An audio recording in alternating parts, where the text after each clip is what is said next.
Hello and welcome back to the vision competitive. Hi friends, હું છું સંદીપ બોરીચા. આપ સૌનું અમારા ઓનલાઈન પ્લેટફોર્મમાં સ્વાગત કરું છું. ટાટ હાયર સેકન્ડરી એમાં અર્થશાસ્ત્ર અર્થાત ઇકોનોમિક્સની અંદર આગામી સમય દરમિયાનની જે પરીક્ષાઓમાં છે એ પરીક્ષાઓમાં પ્રશ્નો કયા પ્રકારના પૂછાઈ શકે એના થોડા ઘણા હું એમસીક્યુ મતલબ કે ધોરણ 12ના અર્થશાસ્ત્રમાં પ્રકરણ 1, 2 અને 3 માંથી બનતા પ્રશ્નોને તમારી સામે લાવવાનો પ્રયાસ કરી રહી છું. મિત્રો, હાયર સેકન્ડરીમાં જો આપ ઊંચો સ્કોર કરવા માંગતા હોય તો અમારા આ કોમ્પિટિટિવ એક્ઝામ મતલબ કે રિલેટેડ જે કોઈ પણ વિડીયો આવે છે એ જોડાયા રહો. બરાબર. પહેલો પ્રશ્ન આપણી સામે આવશે, આકૃતિ કયા પ્રકારના વિતરણ માટે દોરવામાં આવે છે? હવે અહીંયા અર્થશાસ્ત્રની અંદર આપણે સૌ જાણીએ છીએ કે આકૃતિ અને આલેખ બે પ્રકારની વસ્તુઓ આવે છે. તો જ્યારે આકૃતિ એટલે કેવી, તો કે આકૃતિ એ વૃત્તાંશ પણ હોઈ શકે અને રેખાકૃતિ પણ હોઈ શકે. આ રીતના જે અર્થશાસ્ત્રના અભ્યાસમાં ચિત્રો બને છે જેને આપણે આકૃતિ સ્વરૂપમાં કહીએ છીએ, જે લખનાર અને વાંચનારનો સમય બચાવે છે, ઉર્જા અને શક્તિ અને સમય બચે છે, એ પ્રકારે હોય. તો આકૃતિ કયા વિતરણ માટે દોરવામાં આવે? સતત, અસતત, વિષમ કે આદર્શ? તો મિત્રો યાદ રાખજો, આકૃતિ છે એ હંમેશા અસતત, માહિતીની આવૃત્તિ જ્યારે અસતત હોય તો શું દોરવામાં આવશે? આકૃતિ. અહીંયા જવાબ આપણી સામે છે અસતત. બરાબર. તો આકૃતિ છે એ કેવા હોય છે? અસતત સ્વરૂપમાં હોય છે. નેક્સ્ટ પછીનો આપણે જે એમસીક્યુ જોશું એ હશે, તો હા, આકૃતિ હતી એ અસતત હતી. મિત્રો, આકૃતિ શું હતી? એ અસતત હતી. તો હવે આલેખ છે તો એ કયા પ્રકારની માહિતી માટે હોય? તો અહીંયા આપણે વિસ્તારને ભૂલી જવાનો છે, આદર્શને ભૂલી જવાનો છે. હવે આપણી સામે જે આવે છે તે એકમાત્ર છે એ છે સતત. વાય? શું કામ? તો કે જ્યારે માહિતીની આવૃત્તિ સતત હોય, એક્સ અને વાય ધરીની વાત કરવામાં આવે તો મોટા ભાગે એમાં ટકાવારી દર્શાવી છે 10, 20, 30, 40, 50 આ રીતે. વર્ષ હોય 90, 91, પછી 2001, 2011 આ રીતના વર્ષનું આપેલું હોય તો લગભગ માહિતીની આવૃત્તિ કેવી થઈ જાય છે? એ થઈ જાય છે સતત. તો આલેખ છે, તો આલેખ માટે મિત્રો આપણે યાદ રાખીશું સતત. બરાબર. આપ ખાલી માત્ર એમસીક્યુ ની સોલ્વ કરો. એમસીક્યુ ની સાથે હું તમારી આમાં બનતા જે થિયરીના પ્રશ્નો હોય એને પણ આવરવાનો પ્રયાસ કરીશ. તો આલેખ છે એ કયા પ્રકારના? તો મિત્રો યાદ રાખજો, આલેખ છે એ સતત, આકૃતિ છે એ અસતત. હવે નીચેનામાંથી કઈ આકૃતિઓ સમાન માહિતી માટે દોરવામાં આવે? એક સમાન આંકડાકીય માહિતી આપીને આપણે ગ્રાફ બનાવવાનો છે. તો એ ગ્રાફની અંદર અમુક પ્રકારની વસ્તુ એવી હોય કે જે માની લો કે રેખાકૃતિથી પણ બની શકતી હોય, સાદા સ્તંભ આલેખથી પણ બની શકતી હોય. તો અહીંયા એવી કઈ વસ્તુ, જો સાદી અને સ્તંભ અને સાદી સ્તંભ આકૃતિ કે પાસ પાસેની, તો એ ન બની શકે એક સમાન માહિતી માટે. વિભાજિત અને સ્તંભ આકૃતિ ને વૃત્તાંશ, તો કે હા, આના ચાન્સ છે. પાસ પાસેની સામે શ્રેણીના, તો કે એનો રોંગ છે. વૃત્તાંશ આકૃતિને સામે શ્રેણીના આલેખ, તો કે એ પણ ખોટી વસ્તુ છે. જ્યારે એક સરખી આંકડાકીય માહિતીઓ આપેલી હોય તો એ એક સરખી આંકડાકીય માહિતીઓ માટે અહીંયા વિભાજિત અને વૃત્તાંશ બંને કહી શકાય, એ માહિતીઓ માટે દોરી શકાય. હવે વિભાજિત સ્તંભ આકૃતિમાં તો કે સ્તંભના છે એ અલગ અલગ ભાગ કરવામાં આવે. તો કે આનું કુલ મૂલ્ય પણ કેટલું થઈ જાય છે? 100%.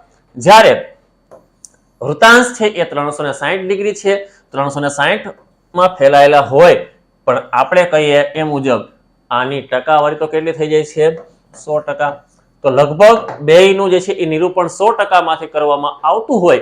આથી ક્યાંક ને ક્યાંક વૃત્તાંશ અને વિભાજિત બંને આકૃતિઓ દોરવા માટે, એક સમાન આંકડાકીય માહિતી માટે આ બંને આકૃતિઓ આપણે ઓપ્શનેબલ છે. નેક્સ્ટ, આજના સમયમાં ઇન્ટરનેટ, હા અમારે પહેલા જવાબ આવી ગયો, આજના સમયમાં ઇન્ટરનેટનું કયું વિધાન સાચું છે? હવે તો આપણે સામાન્ય ખ્યાલ છે કે ભાઈ અભ્યાસ માટેનું એક સાધન બની જાય છે. એટલા માટે કેમ કે અભ્યાસ માટે શિક્ષકની ફરજ બજાવે છે, તો કે આ વસ્તુ ખોટી છે. શાળાના સંપૂર્ણ અવેજીમાં આવતી સંસ્થા છે નહીં. શાળાના સંપૂર્ણ અવેજીમાં ઇન્ટરનેટ ક્યારે ન આવી શકે કે ઇન્ટરનેટને આપણે કંઈક કમાન્ડ આપવા પડે કામ કરવા માટે. યુવાનો માટે મનોરંજનનું સાધન ના આવું પણ નથી, કેમ કે આ ઘણું બધું શીખવા મળે છે આમાં. તો ક્યાંક ને ક્યાંક આજના સમય દરમિયાન અભ્યાસ માટેનું એક શું છે? સાધન છે. આર્થિક માહિતી અંગેની, હા, સીડી એટલે કે કોમ્પેક્ટ ડિસ્ક અર્થશાસ્ત્રના અભ્યાસમાં અનેક પ્રકારના આંકડાઓ હોય છે અને આવા પ્રકારના આંકડાઓ છે એને કલેક્ટ કરી અને ડેટા સ્ટોરેજ કરવા માટે સીડીનો પણ ઉપયોગ થઈ શકે છે. આ સીડી છે એ આર્થિક માહિતીની હોય તો આર્થિક માહિતી અંગેની ડેટા સીડી કોણ તૈયાર કરે? ખાનગી પ્રકાશકો, શાળાઓ, પ્રયોગશાળા, સંશોધન કેન્દ્ર, સરકાર વગેરે કે સામાન્ય વ્યક્તિઓ? તો મિત્રો યાદ રાખજો, ખાનગી પ્રકાશકો માટે આર્થિક માહિતી એમની પાસે હોતી નથી. શાળાઓની માહિતી હોય પણ શાળાની માહિતી એ શાળા પૂરતી સીમિત હોય, એથી વિશેષ હોઈ શકે નહીં. સામાન્ય વ્યક્તિઓ છે એ ક્યારે પોતાના આર્થિક માહિતી પોતાની પાસે હોય, રાષ્ટ્રીય માહિતીઓ હોઈ શકે નહીં. આ સાથે પ્રયોગશાળાઓ છે, કોઈ રિસર્ચ સેન્ટરો છે અથવા સરકાર, એવો શબ્દ જો, તો આ બધા જે છે એ આ પ્રકારની ડેટા સીડી બહાર પાડી શકે છે. એટલે જવાબમાં આવશે પ્રયોગશાળા, સંશોધન કેન્દ્રો અને સરકાર. નેક્સ્ટ,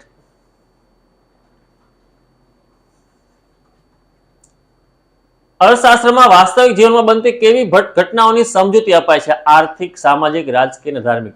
હવે અર્થશાસ્ત્ર છે તો સ્વાભાવિક છે અર્થ ઉપાર્જન માટેનું જ શાસ્ત્ર છે, નાણાંની સાથે સંકળાયેલું શાસ્ત્ર છે. તો સામાજિક જીવનનો અહીંયા જે છે એ નિર્દેશ ઓછો કરશે, રાજકીય બાબતો ઉપર ચર્ચા ઓછી કરે છે, ધર્મની સાથે લગભગ અર્થતંત્રને કોઈ લેવા દેવા નથી. મોસ્ટલી જે ચર્ચા થાય છે એ આર્થિક સ્વરૂપમાં થાય છે. અર્થતંત્રને અનુરૂપ, નાણાકીય લેવડ દેવડને અનુરૂપ જે ચર્ચા કરવામાં આવે છે એવા પ્રકારનું આ શાસ્ત્ર બની જાય છે. નેક્સ્ટ, આર્થિક વિકાસનો ખ્યાલ ખાલી જગ્યા હોય છે.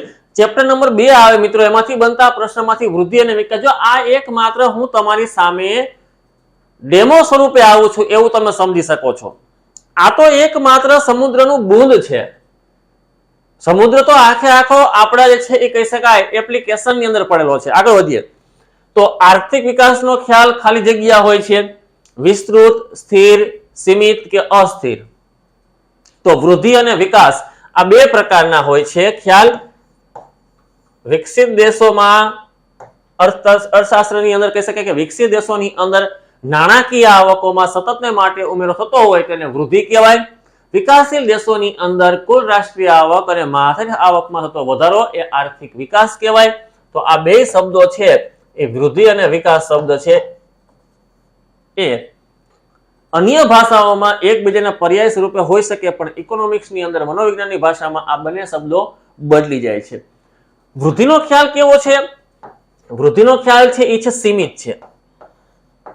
મિત્રો આ ખ્યાલ સીમિત છે એટલા માટે કેમ કે એમાં કુલ રાષ્ટ્રીય ઉત્પાદનમાં અને માથાદીઠ આવકમાં વધારો આ બે જ વસ્તુને સૂચવે છે, જે પ્રતિવર્ષ આપણને આંકડાઓ મળી રહે છે. જ્યારે વિકાસની ચર્ચા કરવામાં તો વિકાસનો ખ્યાલ છે એ કેવો છે મિત્રો? વિકાસનો ખ્યાલ છે એ છે વિસ્તૃત છે. એટલા માટે કેમ કે એમાં કુલ રાષ્ટ્રીય ઉત્પાદનમાં થતો વધારો અને માથાદીઠ આવકમાં થતો વધારો પ્લસ લોકોના જીવન ધોરણમાં થતો સુધારો પણ સૂચવવામાં આવતો હોય. આથી આ ખ્યાલ છે એ કેવો ખ્યાલ બને છે? વિસ્તૃત ખ્યાલ બને છે. કોના મતે આર્થિક પ્રશ્ન નિરાકરણ એ આર્થિક વિકાસ છે? આર્થિક પ્રશ્નોનું નિરાકરણ એ આર્થિક વિકાસ છે અને વિકસિત દેશોમાં આર્થિક પ્રશ્ન નિરાકરણ એ આર્થિક વૃદ્ધિ છે. આવું એ અર્થશાસ્ત્રીએ કીધેલું છે. એ છે શ્રીમતી ઉર્સલા હિક્સન. એને પણ આપણે કહી શકીએ. સાયમનનો ઉલ્લેખ ન થતો, હેન્સનનો પણ ઉલ્લેખ, મેકલપનો પણ અહીંયા ઉલ્લેખ થશે નહીં. આર્થિક પ્રશ્નોનું નિરાકરણ એ આર્થિક વિકાસ છે, પણ કેવા દેશમાં? તો કે વિકસિત દેશની અંદર. વિકસિત દેશમાં તો કે આર્થિક વૃદ્ધિ એ તમામ પ્રશ્નોનું નિરાકરણ બને છે અને વિકાસશીલ દેશોમાં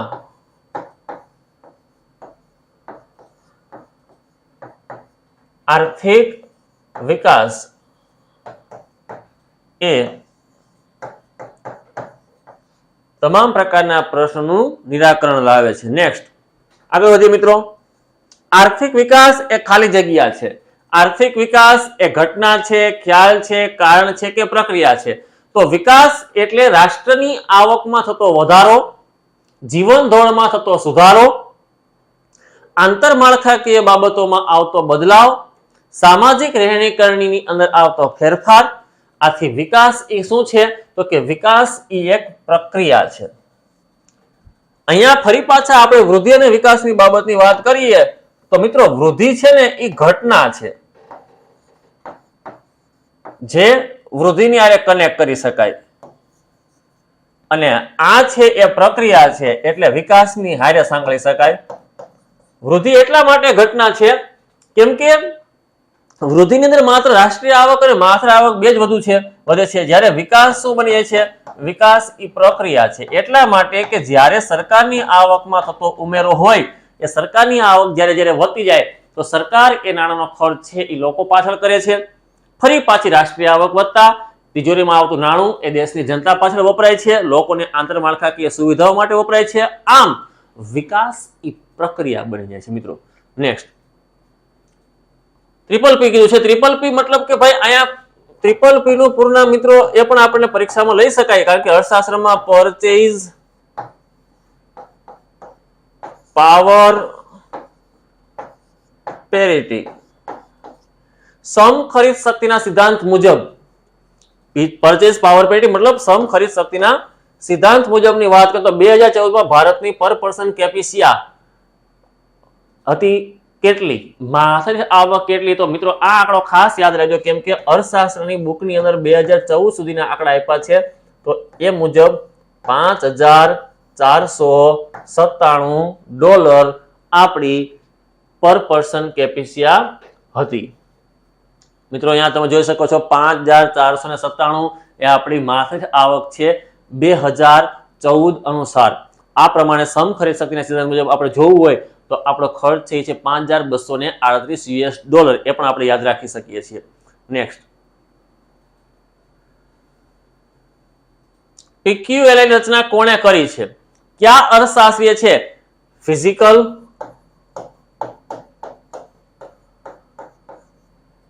quality of life index.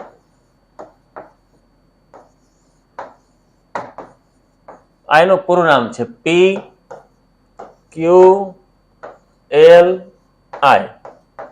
Physical quality of life index પણ આને આપણે કહી શકીએ છીએ. મતલબ જીવનની ભૌતિક ગુણવત્તાનો આંક તરીકે પણ આને ઓળખવામાં આવે છે.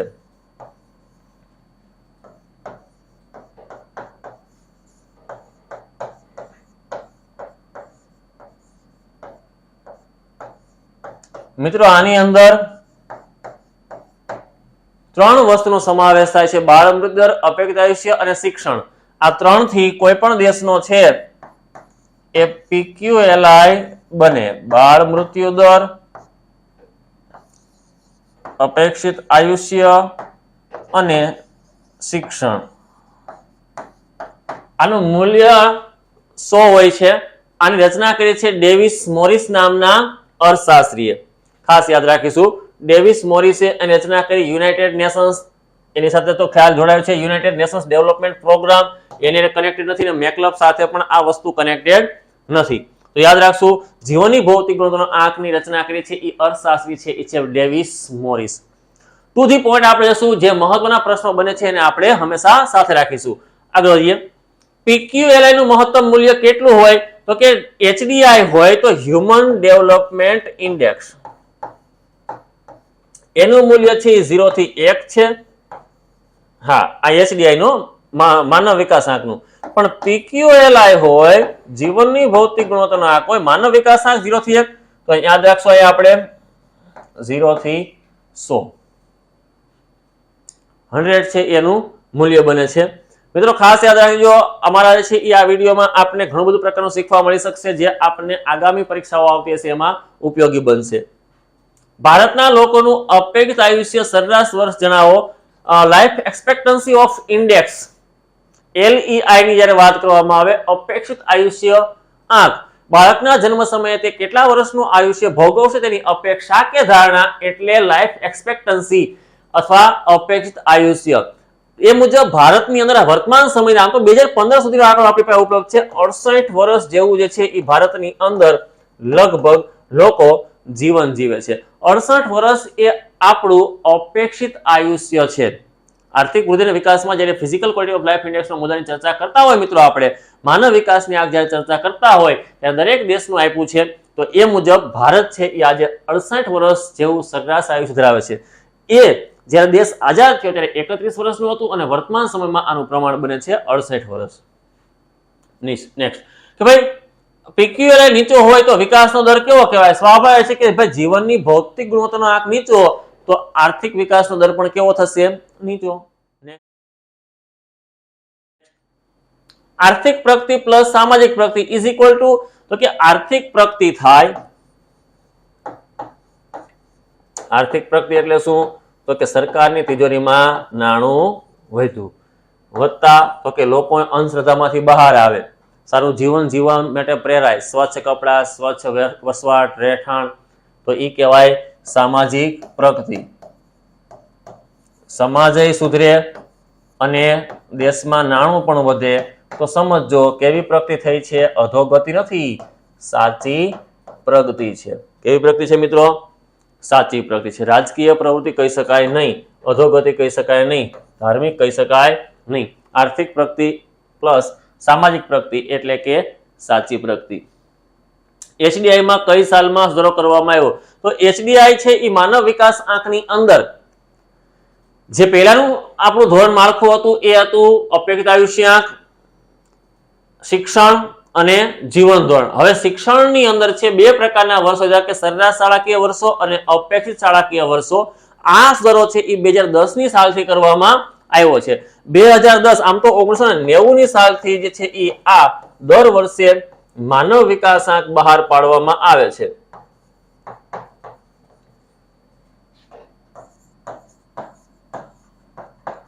પણ 2010 થી એમાં ફેરફાર.